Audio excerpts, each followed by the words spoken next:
Thank you for inviting me once again to share with you the results of a study that I did in Jamaica a number of years ago. It's a longitudinal study.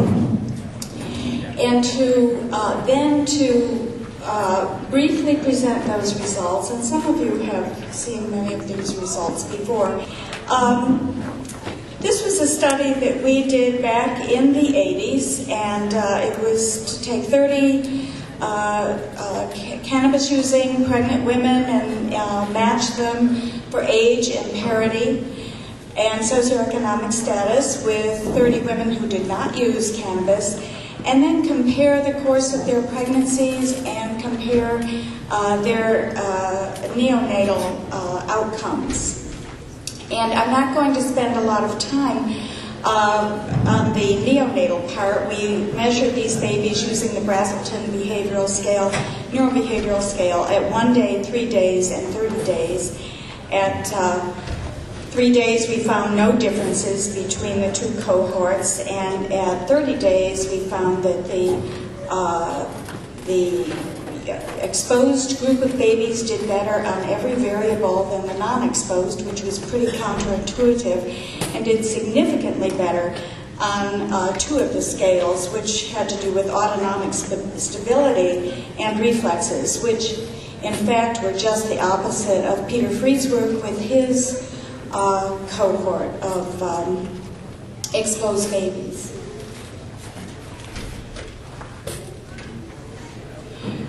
Then, fortunately, we were able to secure funding from the National Institute of Drug Abuse, and we went back to Jamaica to look at these babies, whom we had followed pretty intensively through funding from the March of Dimes. But we went back and followed these babies to age 4 and 5, and we wanted to test these children at age 4 before they started school, and then at age 5 after they had been in school. And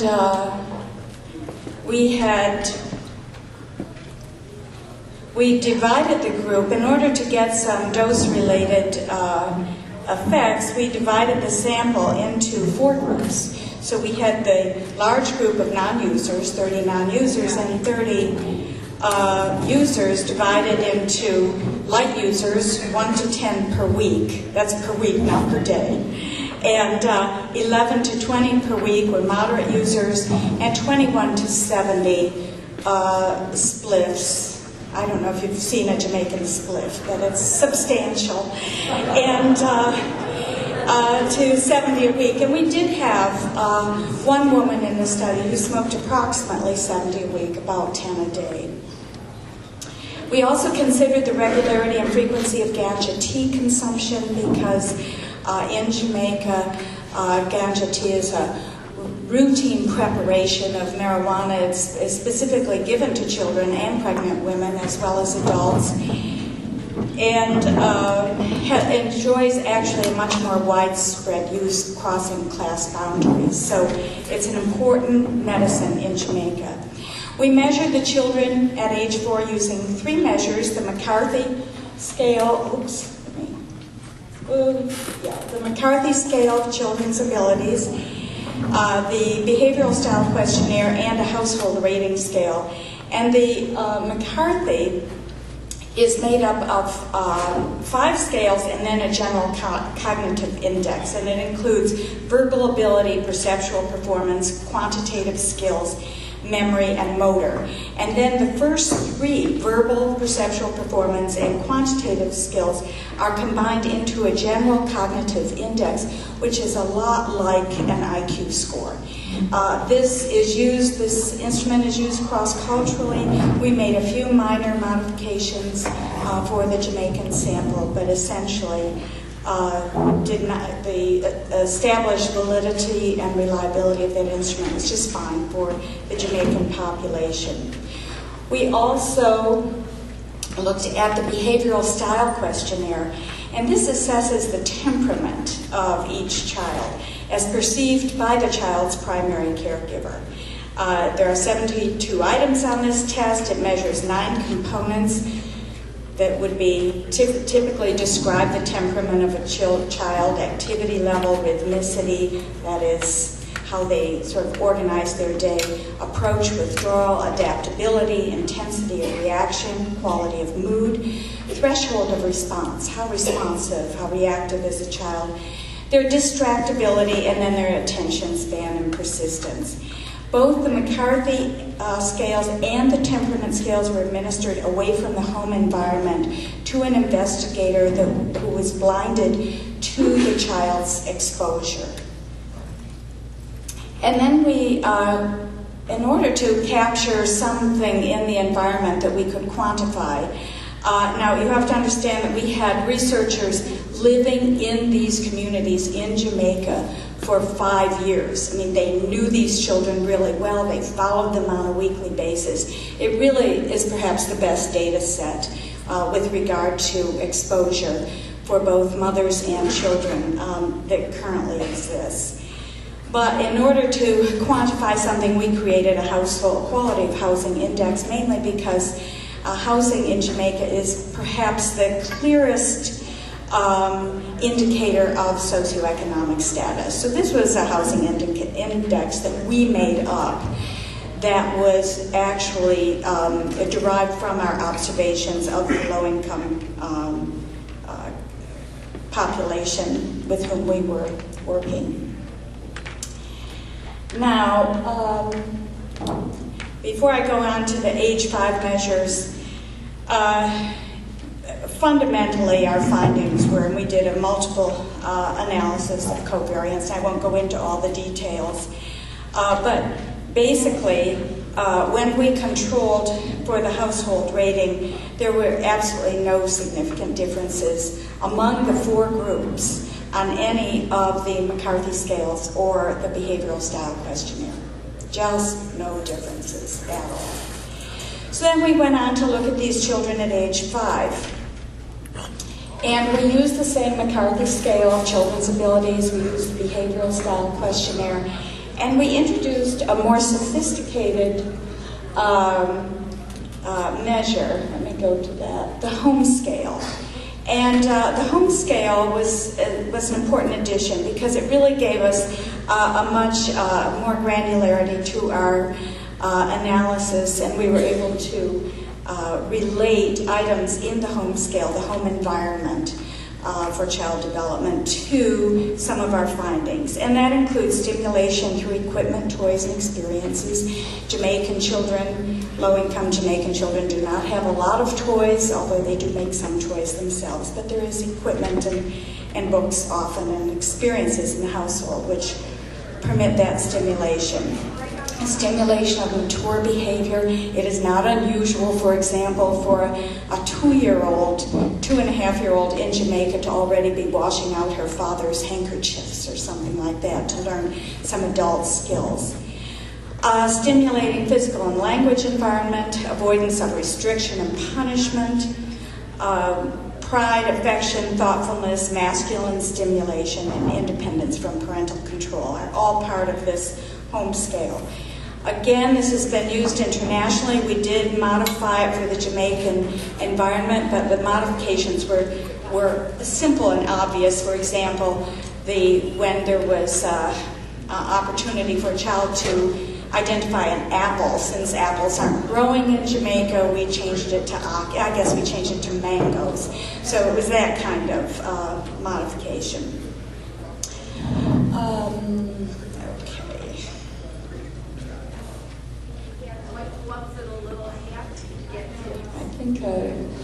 We excluded from our analysis, I want to share this with you, 5 children.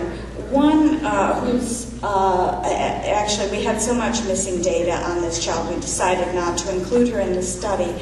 But there were 4 children who could not complete the McCarthy scale. And one was from the moderate exposure group, one was from the heavy exposure group, and 2 were from the non-exposure group. So they're pretty much evenly divided between the 2 groups.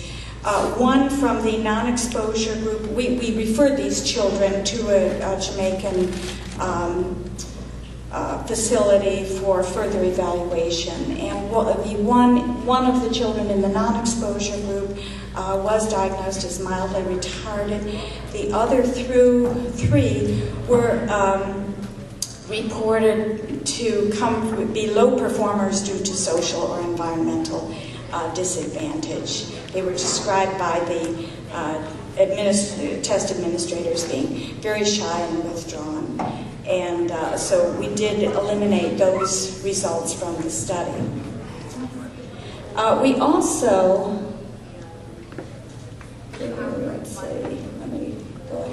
we also measured school attendance in this. Just simple, do they show up at school? It turned out to be not as simple, however, because Hurricane Gilbert interfered during the middle of this study and essentially washed away many of the school attendance records. So we had to rely on a lot on teacher accounting for these. But as you can see, we had regular school attenders, that's 4 days a week in Jamaica is 32, irregular 17, and then non-attenders were 10.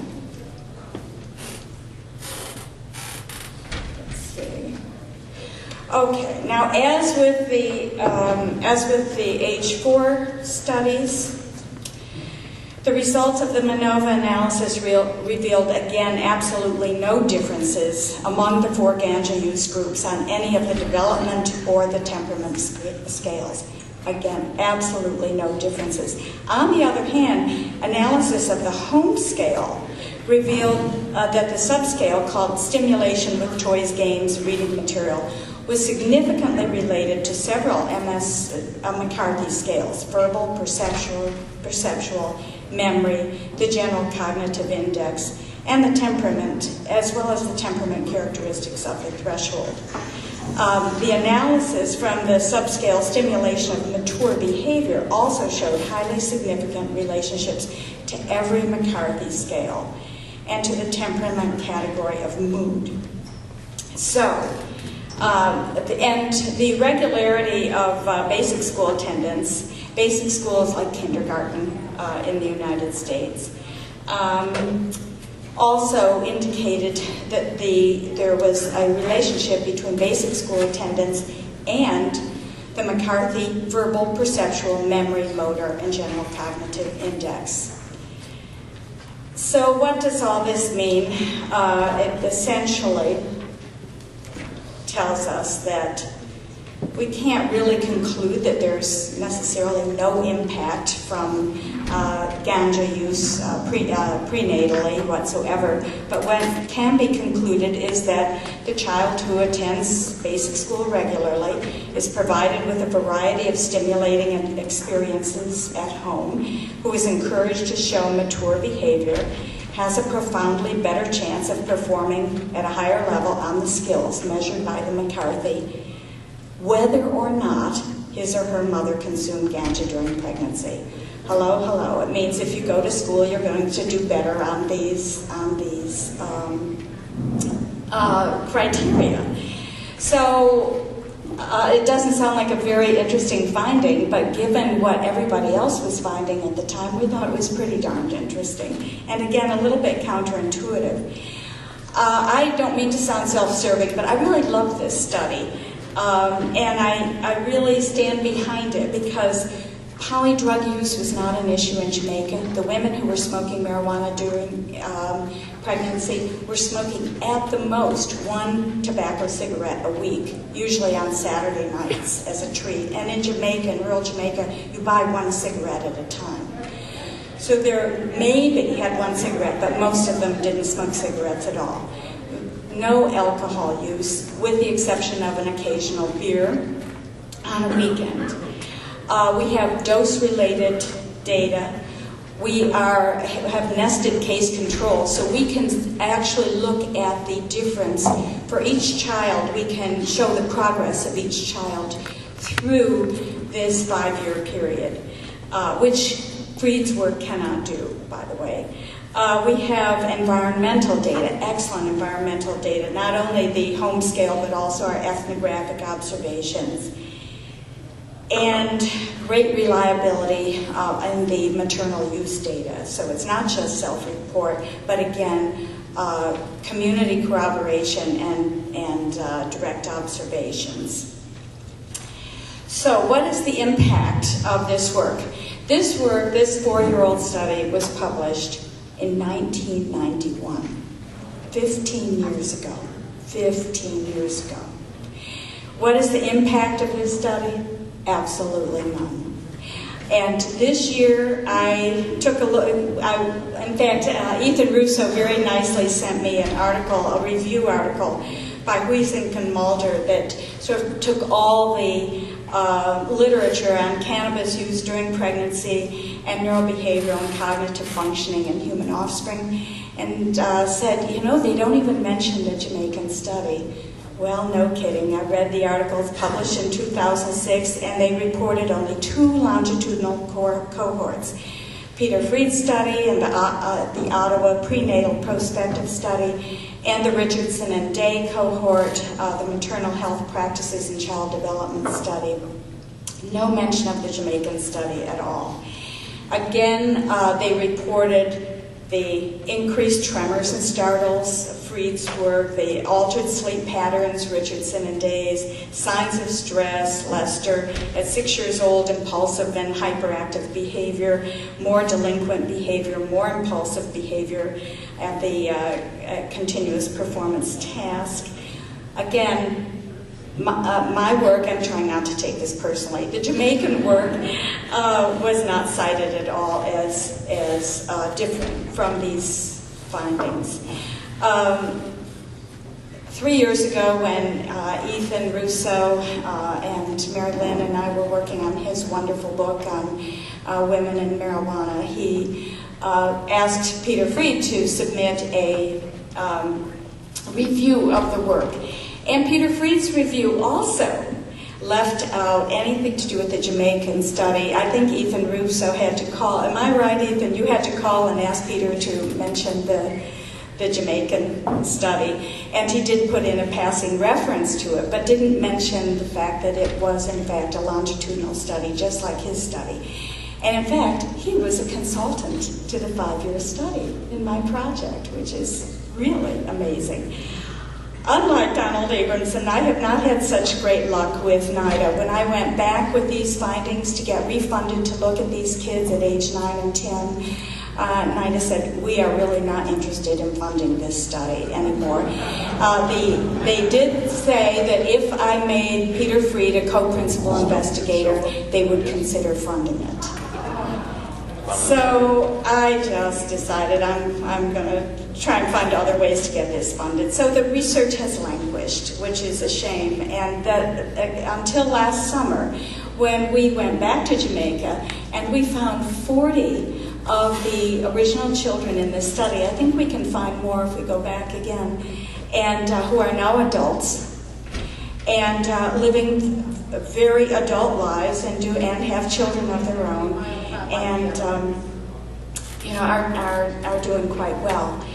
Peter Fried, in his own work, has said very little impact up to 3 years old. Beyond that age, no impact on IQ. No relationship of marijuana use to miscarriage, to presentation of birth, to APGAR status, to neonatal complications, physical abnormalities, no meconium staining, no impact on cognitive outcomes until, he says, age 4. The tremors and startles data findings did not hold up.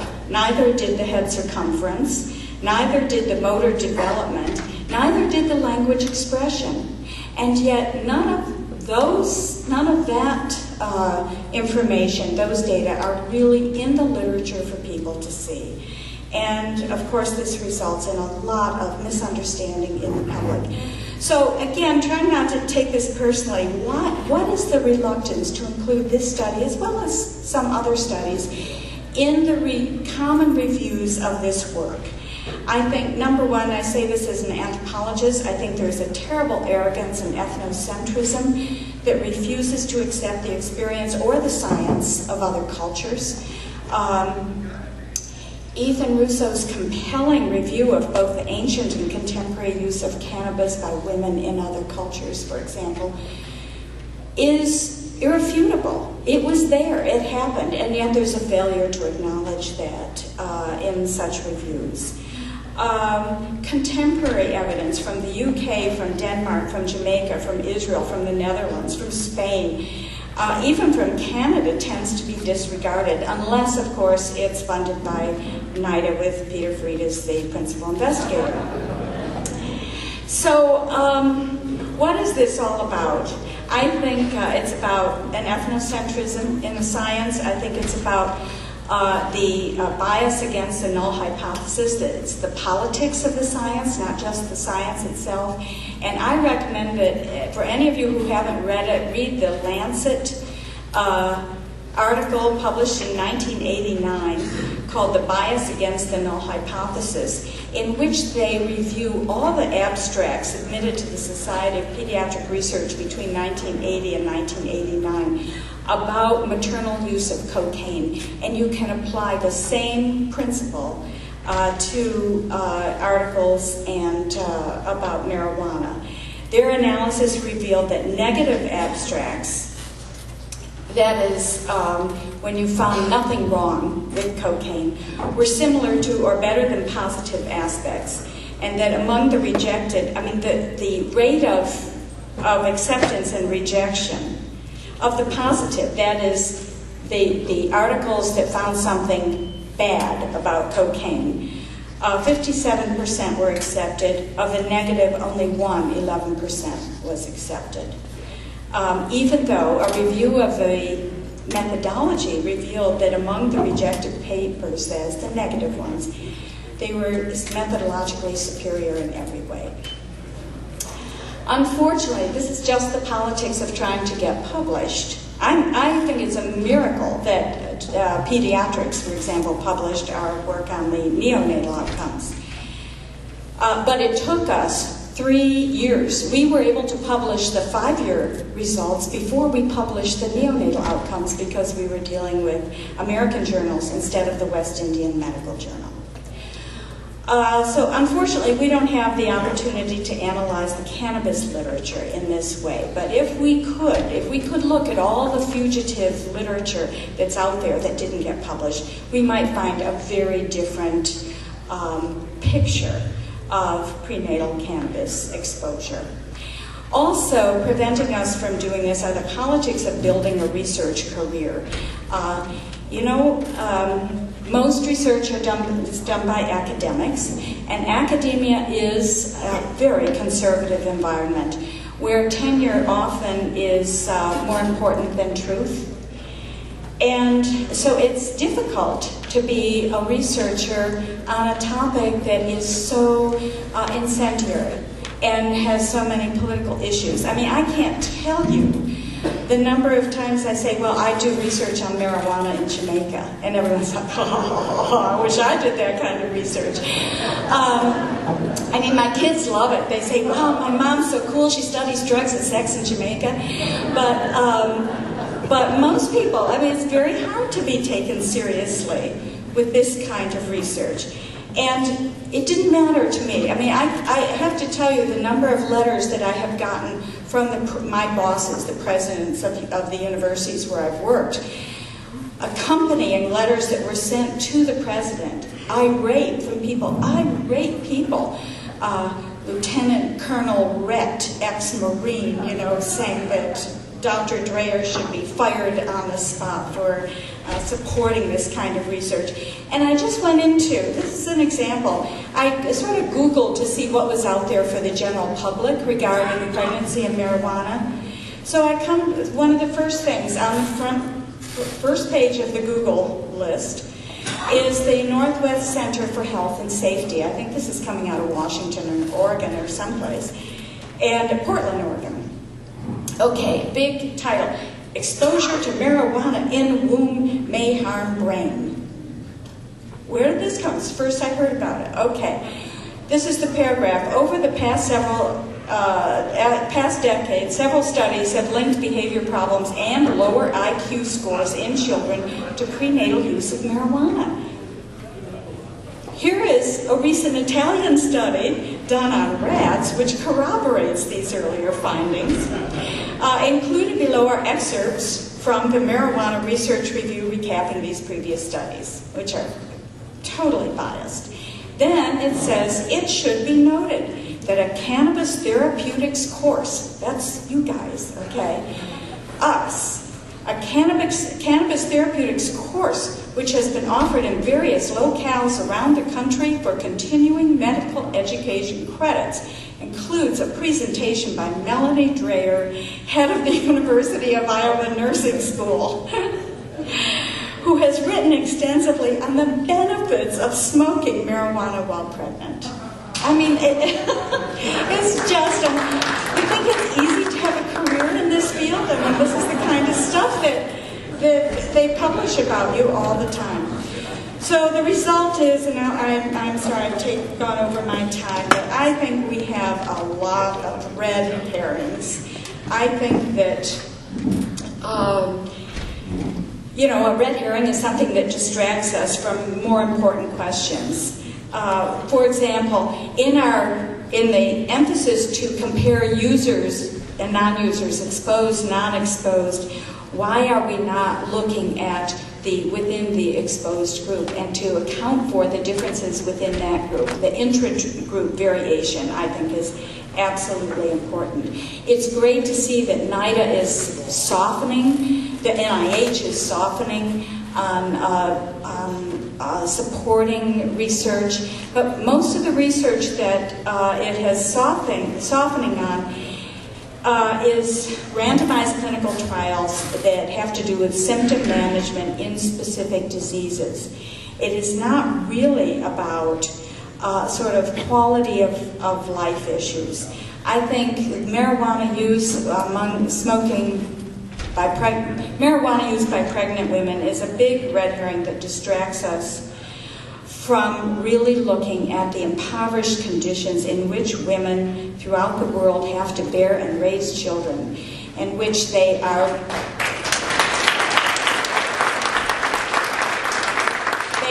looking for the cheapest, most available substance around in order to alleviate their morning sickness, in order to give them a better sleep at night, and in order to get the energy to do work every day that they have to do in order to support those children.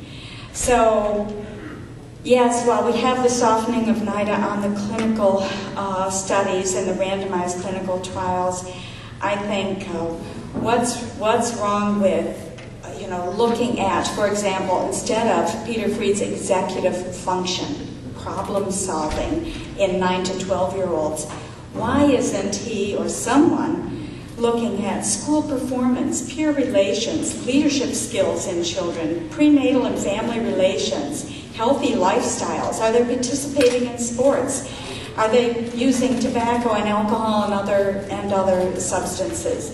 I mean, to me, this is the ultimate outcome, is how we live our lives, not whether you can find some narrow, again, red herring, some narrow little feature called executive function.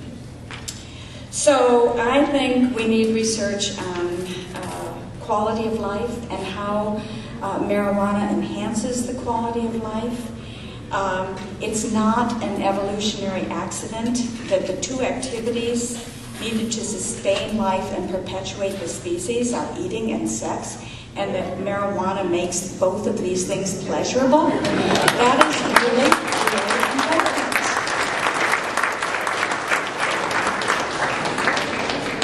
And we need to do more research on it. I won't go through the rest of these, except to say, well, there it is. And ovarian and cannabinoid and cannabis compound. Ovarian, we used to not have to fight like this to get cannabis to women who needed it. And I love this prescription for cannabis to a woman, to Mrs. Puttick. It says, apply significantly to the part each night. I don't know what part they had in mind. And cough syrup for children, in which cannabis is the first ingredient. You know, what are we doing? So again, I thank all of you very much for listening, for being attentive. And I have to say, you know, I do let this research languish a bit because I'm real busy doing a lot of things. But it's good to have these conferences. I thank Mary Lynn and Alice again so much, because it makes me mad all over again and gets me inspired to go back and continue this research. Thank you.